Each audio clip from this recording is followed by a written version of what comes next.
Prenons le choix du sexe, par exemple. Ce qui a présidé à la définition des indications du diagnostic préimplantatoire en France est de savoir si les indications d'usage de ce diagnostic étaient des indications médicales ou pas. Et on s'est mis d'accord sur le fait que le diagnostic préimplantatoire, qui est une technique extrêmement lourde, coûteuse pour la société, mais aussi lourde pour la personne, parce que les personnes qui y ont recours, en général, sont des personnes qui sont parfaitement capables de procréer naturellement, et qui, pour pouvoir bénéficier du diagnostic préimplantatoire, sont obligées de recourir à la procréation médicalement assistée. Donc c'est lourd pour tout le monde, c'est coûteux. Quelles sont les indications de cela? Et il y a eu consensus sur le fait que les indications devaient être strictement médicales. On ne fait pas ça pour des indications qui sont sans conséquences médicales immédiates. Alors c'est évidemment le cas pour la mucoviscidose, ça c'est une indication médicale majeure. En revanche, pour le choix du sexe, c'est pas une indication médicale. On s'est rendu compte que, après des recherches génétiques, qu'on était tous les deux porteurs sains du delta F508, donc exactement le même gène. Donc delta F508, ça veut dire un fort risque d'avoir un enfant atteint de la mucoviscidose. Sarah et Stéphane ont eu recours à un diagnostic préimplantatoire pour avoir leurs enfants. S'agissant du DPI, le diagnostic préimplantatoire, c'est incontestablement un progrès sur la vie.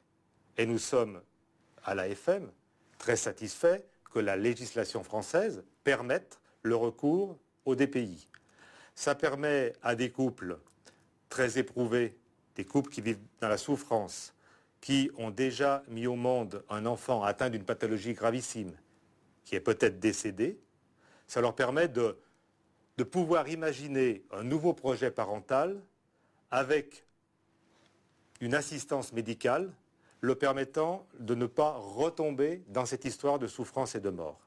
Alors, ce n'est pas un progrès thérapeutique, mais c'est un progrès sur la vie. N'importe quelle femme qui a des problèmes pour avoir des enfants, vous lui dites tu vas te piquer tous les jours à la même heure, tu vas avoir un ventre complètement mutilé parce que vous avez des hématomes partout, tu vas te retrouver dans une position inconfortable avec 5 personnes en face de toi qui discutent et qui ont injecté les petits embryons, mais ça va marcher, vous y allez.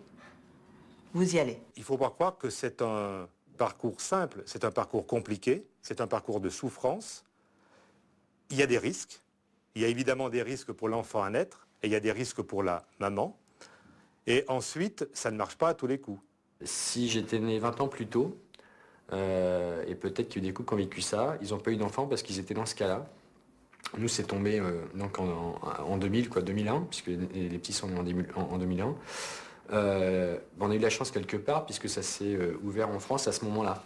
Ça aurait été 10 ans plus tôt ou 5 ans plus tôt, on n'avait rien du tout. Donc c'est pour ça. Et puis bon, pour ouvrir des chemins plus larges, plus importants, il faut aussi qu'il y ait des précurseurs qui déblayent le terrain pour les autres. Et alors tant mieux, c'est tant mieux pour ceux qui suivront et tant mieux pour les générations qui suivront si ça se modernise. Mais quelque part, j'y pense souvent ça. Par contre, je me dis heureusement que c'est arrivé en 2000 parce que j'aurais eu 10 ans de moins, ça serait arrivé en 90, on n'aurait pas eu d'enfant, quoi.